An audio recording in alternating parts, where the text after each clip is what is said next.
Bonjour. Il peut arriver que vous vouliez agrémenter votre cours d'une image, que ce soit simplement décorative ou que serve à illustrer quelque chose en particulier. La plus grande banque d'images, c'est Flickr.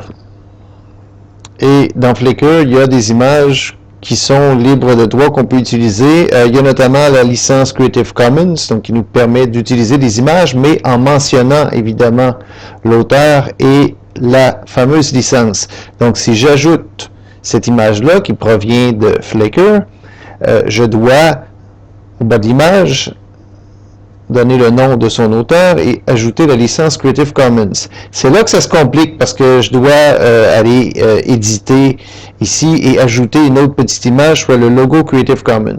Heureusement, il y a un outil qui permet de faire ça automatiquement qui s'appelle Image Coder. Et voici comment ça fonctionne. Donc, je vais chercher mon image sur Flickr. Je copie l'URL. Je vais sur Image Coder et je clique sur Get Code.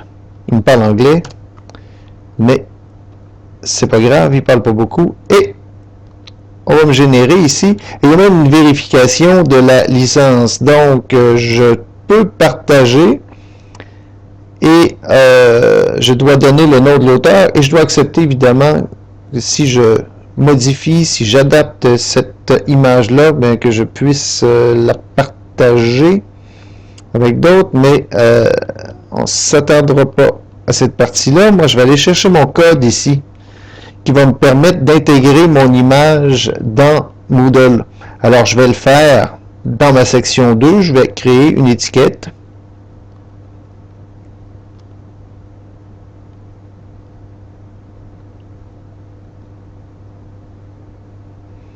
Et là, évidemment, puisque je vais coller du code HTML, je vais devoir passer en mode code source.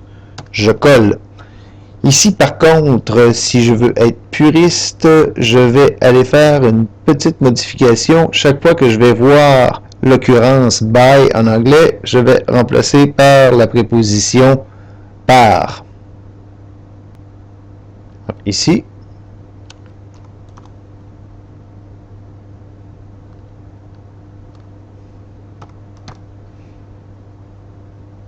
Et il y a un autre endroit.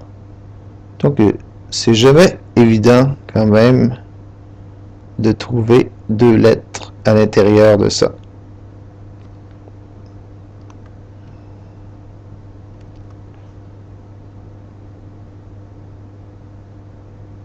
Celui que je cherche, il est ici. Et voilà. Je mets à jour. Et vous voyez déjà le résultat.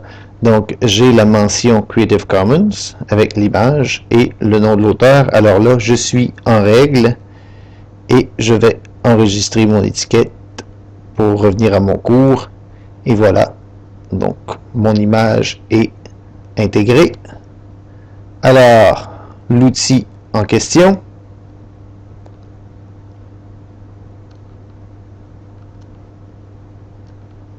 Il est ici et on le trouve à cette adresse.